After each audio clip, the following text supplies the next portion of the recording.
So every time we go on social media and we see a proco doctor tell us say drink water,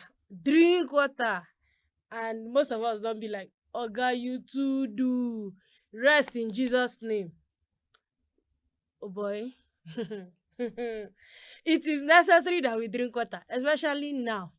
I don't know about you, but honestly, the distance from Abuja to the sun na 2 minutes walk. With 5 naira sef, you fit use am pay transport. That is if you wan do big boy or big girl, you understand? We still dey talk say the sun rugged for Abuja. I no know of where you dey, but I need you to tell me how rugged the sun dey for your area. But as we still dey talk that matter, na so the agency wey dey responsible to do wetin we dey call weather forecasting, to tell us how rain go dey for this area, how flood go dey for the other area, don come out come warn say about 19 states for dis country, dis Federal Republic of Nigeria, go experience heat wave. You dey doubt am? Oya, calm down, make I give you the gist. The Nigeria Meteorological Agency has disclosed that 19 states in the North Central Zone, Southeast, and coastal areas are at risk of impending heat stress. The agency listed the states that would be mostly affected to include Kebbi State, Niger State, Kwara State, Oyo State, Kogi State, Nasarawa, Benue, Enugu, Anambra, Abia, Ebonyi, Cross River, and guess where? FCT. So now like this, as aproko doctor dey always tell us, we go dey carry 10 liters of water take waka, because explain to me why I finished taking 1 bottle of water and I am sweating so much. So this na the time wey we go pay attention to aproko doctor warning. Drink water, and try to stay away from heat as much as you can, and avoid overcrowded places. So as we still dey talk about trending issues, you know say this ongoing saga, the drama between Senator Natasha and Senate President Godswill Akpabio, seems to have stayed long. Abi e go still stay long sef, because this thing, the movie be like season 1, season 2, and season 3. Because as at Tuesday, Senator Natasha took her plea international. Like, she went from Nigeria and she went straight to the UN. Good afternoon, President of the IPU. Good afternoon, colleagues. I come with a heavy heart from Nigeria, but first I'd like to apologize to Honorable Kafila Ogbara. I am not here to bring shame to our country. I'm here to seek help for the women of Nigeria. Again, my name is Senator Natasha Akweyainfo. 5 days ago, on the 6th of March 2025, I was suspended. As a senator, I was suspended illegally because I submitted a petition of sexual harassment against the President of the Nigerian Senate, Senator Godswill Akpabio. I thought that by submitting the petition, he would recuse himself, and both of us will submit ourselves to the Committee on Ethics, Privileges, and Public Petition for a fair and transparent investigation. But unfortunately, I was silenced and I was suspended. I was suspended for 6 months, amongst many other stringent conditions, such as taking away my security, taking away all the officials, vehicles, and other items that were handed over to me as a senator. My salaries will be cut off. I must not appear anywhere near the National Assembly. And for 6 months, I'm not to introduce myself or present myself as a senator locally in Nigeria or internationally, that means I'm here illegally, but I had no other place to go but to come here and speak to you women. Because this is a bigger picture.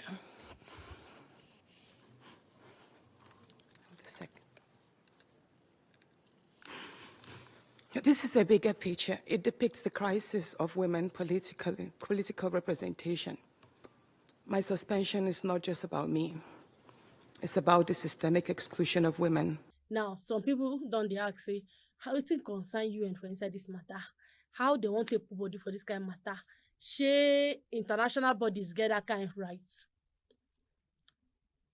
Make we dey watch dey see. Still on that, na so House of Reps House of Reps don carry body, jam body. They don give NCC, that is Nigerian Communications Commission, they don give them straight up order say make dem shut down every pornographic website across the country. Okay, before I give you the gist about the order, I wan ask, as religious as this country called Nigeria is, on Sunday, on Monday, on Wednesday, even on Friday, people dey enter church back to back. On Friday, you go see people dey run kitty kata gidi gidi gidi gidi, they dey go Jumat. Traditional worshippers nko dey do shuka, carry am for head. As religious as we dey, who dey watch porn? True true, e reach to ask, who be those people wey dey watch that porn? Wey make House of Reps vex, carry body, join body, say lie lie, make una shut am down, close am quick quick, we no wan see am again. Make I give you the full details of the gist. No worry, me, I gossip for a living. Na me be your real gossip plug. Block internet websites hosting pornographic contents and sanction defaulting internet service providers, standing in the name of Honorable Alatu Shehu Tafoki. Honorable Tafoki is invited to move the motion. Mr. Speaker, very distinguished colleagues, I remain Honorable Engineer Shehu Alatu Tafoki, representing Paskari, Kankara Sabwa Federal Constituency. I'm from Katsina State. I rise to move a motion for the need to block internet website hosting pornographic content and sanction defaulting internet service providers. The House notes that cyber pornography is fast becoming a global problem and no concrete steps have been taken to curb the phenomenon of cyber pornography in Nigeria. Aware that Nigeria is a highly religious country and all the major religions in the country have forbidden nudity and obscenity in any form. Also note that countries across Asia, Africa, and the Middle East have enacted legislation that ban pornography in their domains. Aware that renowned psychologists and sociologists around the world have issued stern warning on this psychological, sociological, and mental consequences of viewing pornography contents. Concerned deeply that some of the immediate effects of viewing pornography contents include A, causing deception in marriage and which may later on affect family life.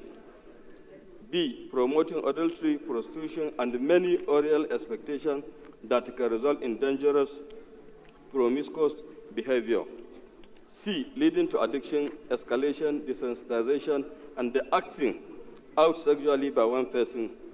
D, change of attitude toward oneself and his family. Resolve 2. 1. Urge the Nigerian Communication Commission, NCC, to direct the internet service providers operating in the country to take immediate steps to block all websites that host obscene and pornographic content. 2. Also urge the Nigerian Communication Commission to apply the full rigors of the Nigerian Communication Act and National Information Technology Development Acts, NIDA, against the defaulting internet service providers. And finally, mandate the Committee of Communication and Legislative Compliance to ensure implementation and report within 4 weeks for further legislative action. Mr. Speaker, I so move. Honorable Dr. Gali. Right Honorable Speaker, honorable colleagues, my name is Dr. Gali Mustafa Tijani. I represent Alabasuga Federal Constituency. Mr. Speaker, I rise to second the motion as moved by my colleague. I so second. Those in support of this motion should say aye. Those against should say nay. Amendments. Amendment, Mr. Speaker. I will put the question again. Those in support of this motion should say aye. Aye. Those against should say nay. The ayes have it. So that means that all pornographic sites across this country will be shut down. Somebody say one politician pikin don't go lose guard. If it be true, if it be lie. But waiting we know. Now we say, who they watch these sites? I don't expect us to complain, Sha. Because should we dey religious. So why would they complain, God? I beg you. It's another episode of the Fifth Estate Live Show with yours truly, Hope Williams. And of course, you trust me to give you all the juicy stories happening across our country, Nigeria. We are still in March, it is the Women's Month. And the theme for this year's International Women's Day is accelerating action. Yes, accelerate action. So how do we accelerate action in our activities, in our words? Our voices must be heard. We must push for the right thing, right policies, advocate for good governance, security, and all of that. So in light of this, we had a conversation, Akweya TV had a conversation with one of the women-led NGOs in Nigeria, and that is Partner West Africa Nigeria. Partners with Africa Nigeria. We had a conversation with the executive director, Kemi Okenyodo.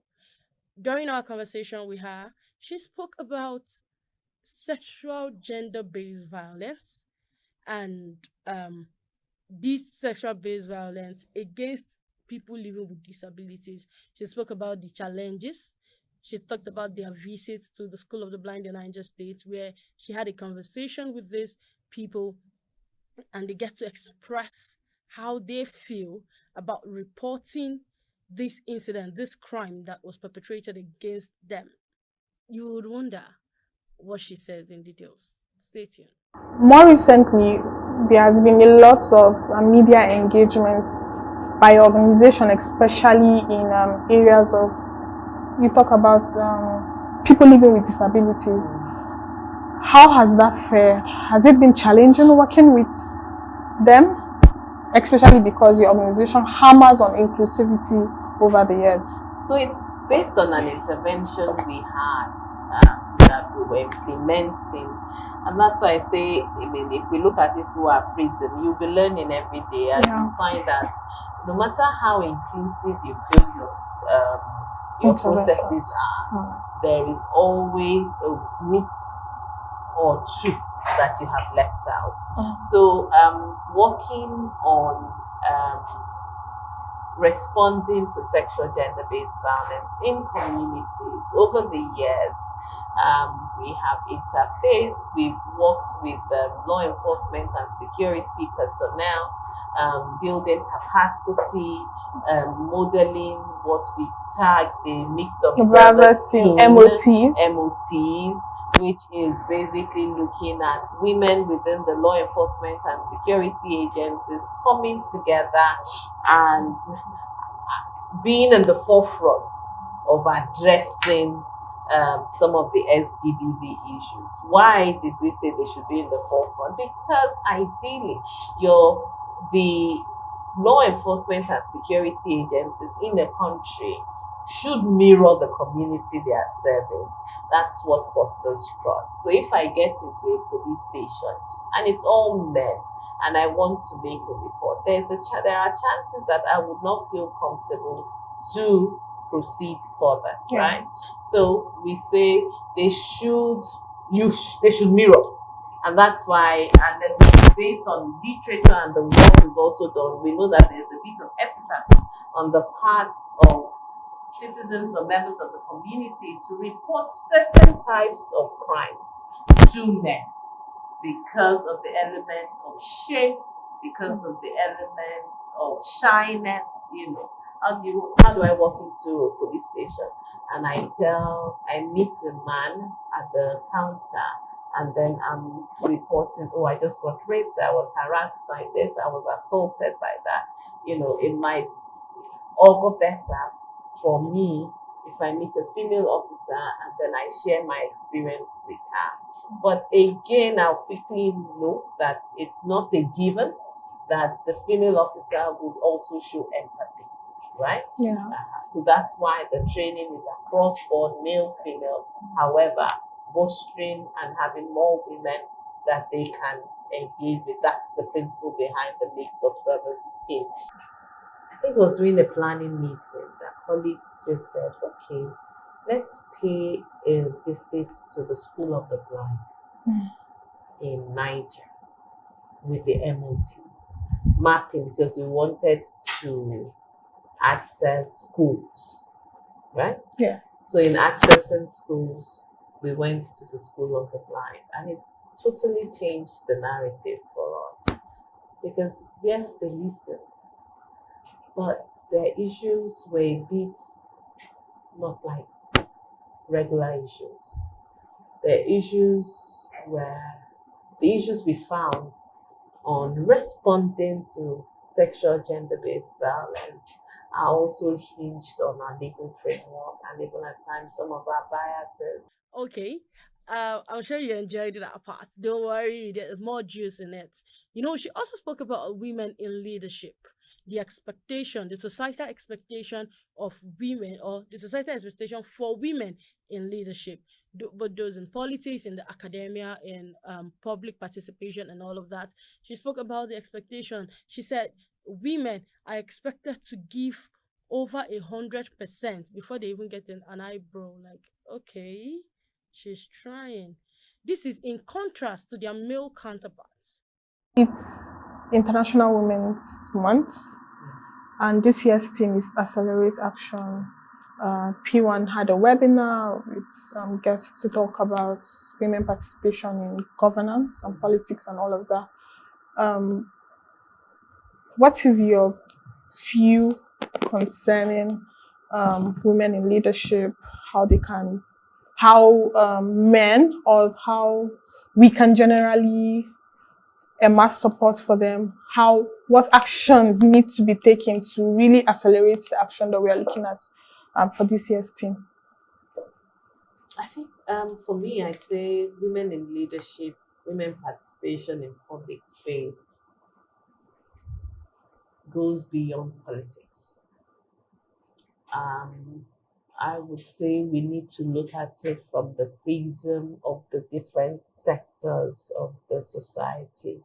Women in economy, women in public office, women in development space, leadership within the development space, women in the academia, in the security institutions, the whole prism of it.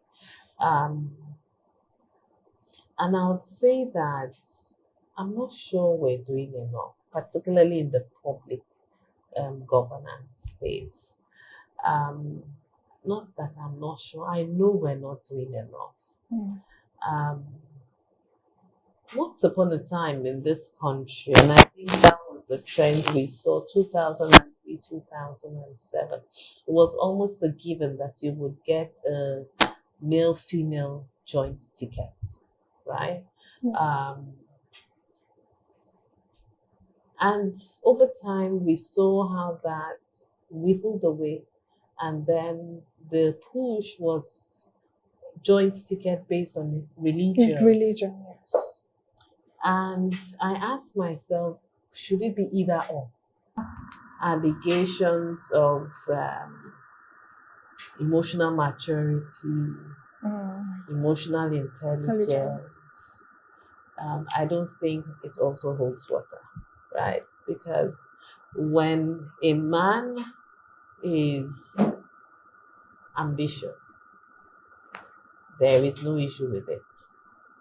When a woman exhibits the same level or even a lesser level of ambition, it is tagged as being aggressive.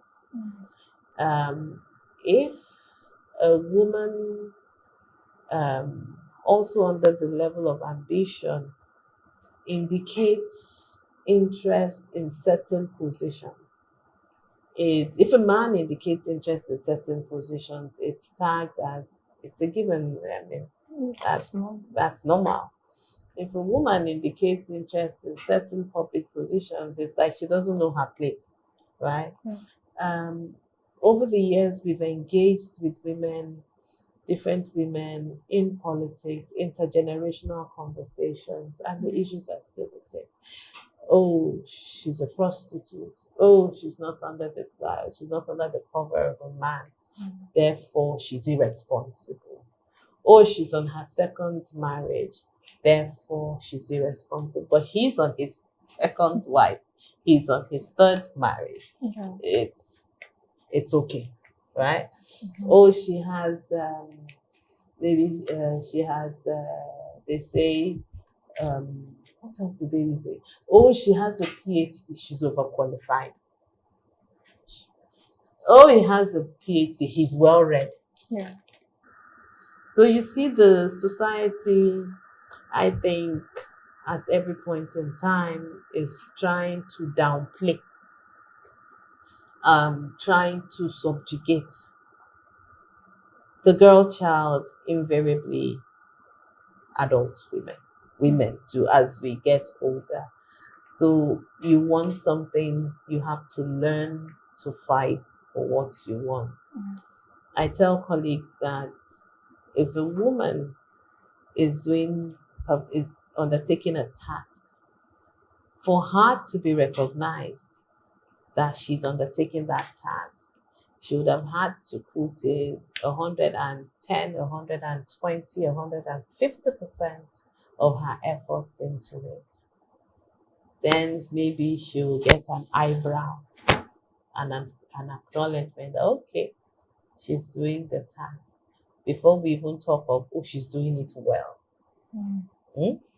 When the guy pulls in 60% of his efforts, oh, he's trying hard. That guy is hardworking, So it's just, they say that life is just not balanced. It's not skewed in favor of women. It's the patriarchal, and I dare to say colonial,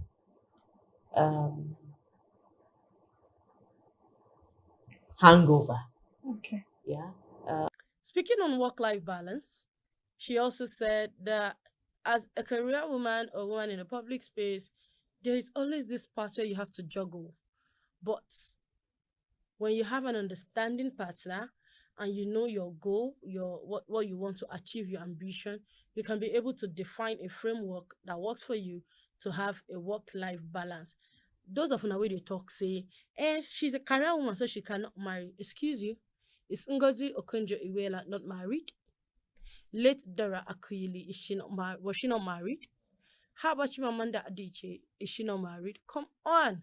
We have so many successful women who are married. So women have the ability to have a work-life balance. I think I struggled with work-life balance for a bit, yeah.